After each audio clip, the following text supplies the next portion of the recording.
Have you ever felt your shoes nipping your toes or pinching your heels? Well, there are ways to mitigate this discomfort by stretching your shoes, and we'll show you how. Let's start today by raising the simple question, are your shoes too tight? Don't worry, I'm sure you've already done your research, spent some time at a shoe store, and watched our videos in order to get the perfect shoe fit. But if you haven't, then there's no time like the present. The reality is that even a high-quality pair of leather dress shoes has the potential to feel too tight, at least at first. Remember, even though humans are naturally asymmetrical, shoes are made to be mirror images of each other.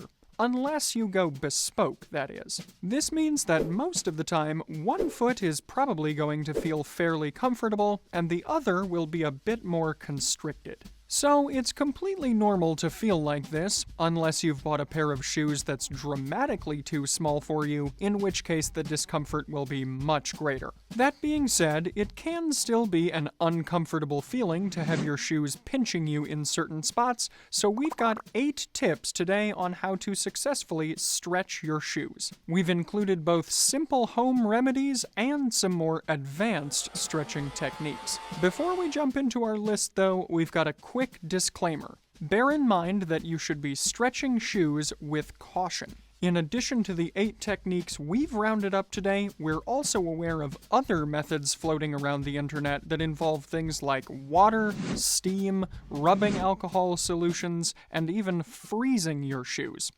I guess that's why last night's dinner tasted like old boots. Remember that leather shoes aren't designed to be subjected to large amounts of moisture at one time, let alone stripping out the natural oils and potentially even the color from the leather with rubbing alcohol. So, while these other methods are out there, we wouldn't recommend attacking your shoes with harsh chemicals or drastic processes. You'll be attempting shoe stretching at your own risk, so it pays to do so carefully and with patience. So let's kick things off today with our first and foundational pointer to stretching your shoes. Number 1, understanding your leather. Any and all of the remedies we're discussing today will require a bit of foreknowledge on what type of leather your shoes are made from. After all, not all leathers are the same, and they're going to require different levels of time and attention when you're going about stretching them.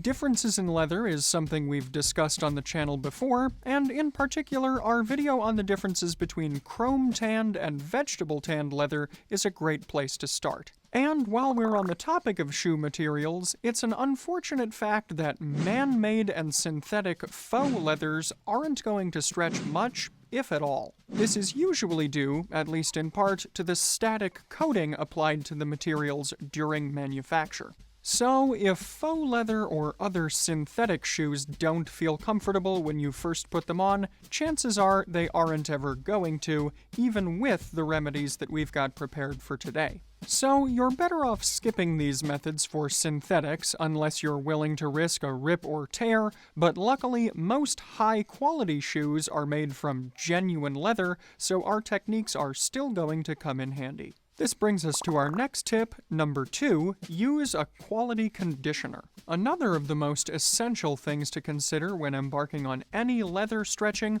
is to keep that leather hydrated and supple. Don't forget that leather is a skin and a natural material, and the benefits of this include a natural elasticity, which will vary from leather to leather. But this elasticity isn't infinite. So take care when stretching leather by applying small amounts of high-quality conditioner when needed. And be sure to have some patience too, as any leather stretching process is going to take longer than just 5 minutes. So applying a little bit of conditioner often will generally yield better results than over-applying in copious amounts at one time. If you're looking for conditioner recommendations, Zephyr's popular Renovateur cream contains beeswax and natural oils that will keep your leather supple and hydrated, but there are many other quality products out there as well. And conditioning isn't a one-size-fits-all equation, as different leathers are going to need different products to suit them best. So, once you've identified the leather you're dealing with, you'll best be able to find a conditioner that will suit your needs. With that, we can get into the actual shoe stretching tips, starting with number 3, wear your shoes at night. And no, we don't mean in bed. Throughout the course of the day, our bodies slightly change in size and shape, with our feet being especially prone to this. They're generally going to get a bit larger over the day, as blood tends to pool slightly in the feet. But you can use the fact that your feet will be a bit bigger toward the end of the day to your advantage. As you're probably only going to want to wear a tight pair of shoes for short amounts of time anyway to start out with, doing so around the house for a few hours in the evening can be a good technique.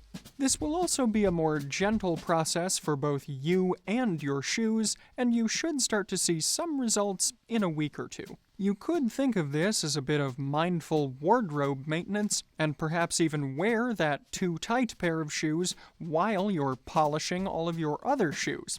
How meta. It is worth mentioning, though, that this method won't give you much protection from potential blisters that might form, which brings us on nicely to our number 4 method, wearing thick socks. One of the oldest tricks in the book here, wearing thick or multiple pairs of socks in order to stretch out shoes, is a very popular method that really needs no further instructions. Just make your feet a bit bigger by wearing thicker or multiple pairs of socks, and again, wear your too tight shoes for a few hours at a time. Granted, this is likely to be the most uncomfortable method on our list, so take care not to harm your shoes or yourself by simply jamming your socked feet into them. And if you're already suffering from discomfort or foot ailments, this is one method we'd probably recommend you avoid. Instead, consider our number 5 method, get creative with shoe trees. If you're using a pair of shoe trees in your shoes,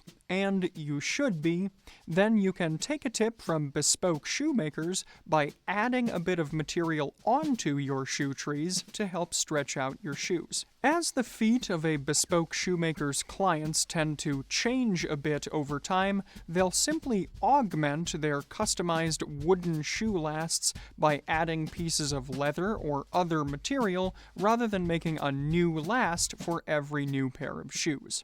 So you can take a hint from this method by either gluing or taping pieces of material to a pair of shoe trees that already fit your pair of shoes relatively well. Things like tightly gathered newspaper or scraps of cloth would be good items to consider affixing to your shoe trees to make them a bit more bespoke in your shoe stretching process. So at this point you might be asking, why not just buy a pair of shoe trees the next size larger? Well, you could, but consider how this will affect the whole of your shoes. After all, maybe the area that you need stretched is in the toes or across the joints, but the heels of the shoes already fit you just fine. Putting in a shoe tree that's larger all around risks upsetting the balance of the shoe overall, so we wouldn't recommend doing this generally. This shoe tree method is probably the most pain-free for both you and your shoes, as you simply insert the trees and let your shoes sit while they stretch. And if you'd like to augment this method to introduce even more exactitude, then you can go with tip number 5A here, which is to use a shoe stretcher. Widely available, shoe stretchers are essentially a specialist type of shoe tree that are designed specifically to stretch your shoes.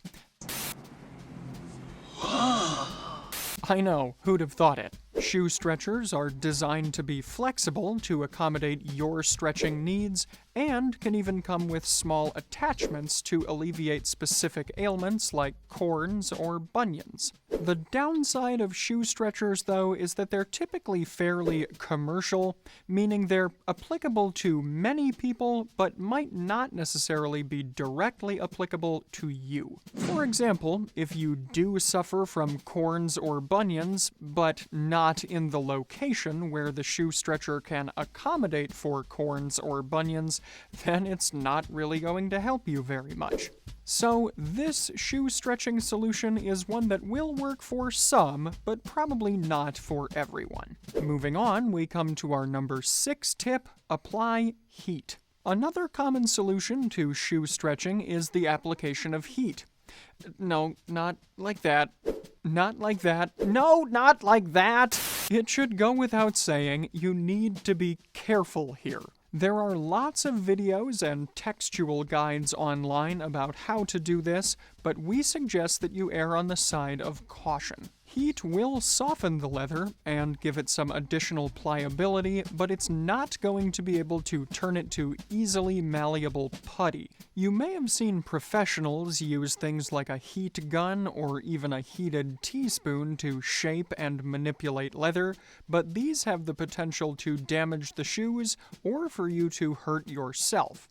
We all love the smell of a barbecue, but not when it's on your feet or even your own flesh. But if you are going to use heat, it is still best used while you're wearing and flexing the shoes in question. Therefore, we suggest sticking with a warm to hot hair dryer held 4 to 6 inches away from the leather's surface, and don't overdo it. Especially in the case of lighter colored leathers, there is still the potential for you to end up with burn marks if you aren't careful. And remember again to make sure that your shoes are well conditioned, as heat will dry out leather over time, meaning that it might crack if it's not sufficiently hydrated. Next is tip number 7, know your limits. Know your limits, Master Wayne. Batman has no limits. And as a Batman fan, I just had to get that one in there. As we alluded to earlier, you simply have to accept that you won't be able to stretch shoes up several sizes. Realistically speaking, just half a size can be a challenge, even if you're taking the shoe back to the original manufacturers. This is because there's only so much give that any leather will be able to provide to you, so be realistic in your expectations. And keep in mind that shoe length is much harder to alter than shoe width. This is because of the additional hard structures in the toes and heels of shoes, which can sometimes be made, especially these days, from plastic. And remember that the sole and footbed of the shoe are going to constrict you to a certain length, as they're not going to stretch, so you're only going to get so much play around those areas. Width is easier to stretch then, as this is where your shoes are designed to bend and flex anyway. And some shoe styles are also going to be easier than others to attempt to stretch. Additional layers of leather in the form of cap toes or wingtips are also going to provide another level of consideration. Meanwhile, models that have a plain toe or minimal detailing like hole cuts are generally going to be easier to stretch. This brings us on to our 8th and final tip for today: go to a professional. If none of the methods we've outlined already work for you, or if you'd just like to put your shoes in the hands of someone who does this for a living, then visiting a professional is probably going to be the answer for you. First, you're probably going to receive the best outcome if you're able to return the shoes to their original maker. This is because they'll know exactly how the shoe was made and can even take your shoes apart in order to stretch them if they need to. And in some cases, like our scriptwriter Jack experienced with the brand Edward Green, they might be able to re-last your shoes on a different or larger last if need be. Otherwise, you can employ the skills of a local cobbler who will be able to use less invasive methods to stretch your shoes a bit. As with most things in life, seeking out a professional is likely to come with a cost. And while this cost might seem high at first, weigh it against the potential for ruining a pair of shoes in trying to stretch them. So, if you're at all squeamish about stretching a pair of shoes yourself, then the professional route might be for you. However you choose to do it then, we hope that we've given you some confidence to stretch that pair of shoes that's been giving you grief or giving you blisters. Utilizing one or several of today's methods, you should hopefully be able to get a more comfortable wearing experience out of your shoes. Have you tried any of these methods before, or will you be trying a specific one of them now? Let us know in the comments below. Now, let's go over my outfit without stretching things out too much further. In today's video, I'm wearing a casual outfit, good for spending some time around the house and perhaps doing some shoe maintenance. My entire outfit features orange and brown tones, and we'll start here with my dark rust orange cardigan sweater from Land's End,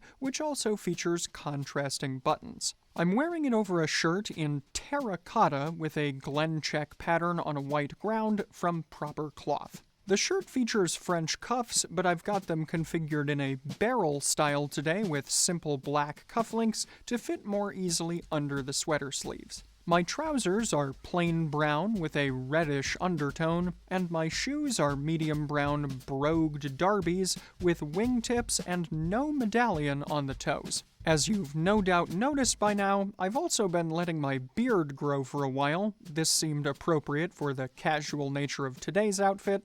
Let me know in the comments below if you like this look on me. Rounding out my outfit today are my two-toned shadow-striped socks in charcoal gray and orange, which provide a brownish color feel when viewed from a distance. And for my fragrance today, I've gone with 17 Rosso, or 17 Rosso, from the Roberto Ugolini collection. With heart notes including damask rose and pink pepper, it has both a floral and a spicy quality that I enjoy, and the red of the bottle also harmonizes well with the warm orange tones in my ensemble. So, for the socks I'm wearing in today's video, and fragrances from the Roberto Ugolini collection, along with a wide array of other classic men's accessories, you can take a look at the Fort Belvedere shop here.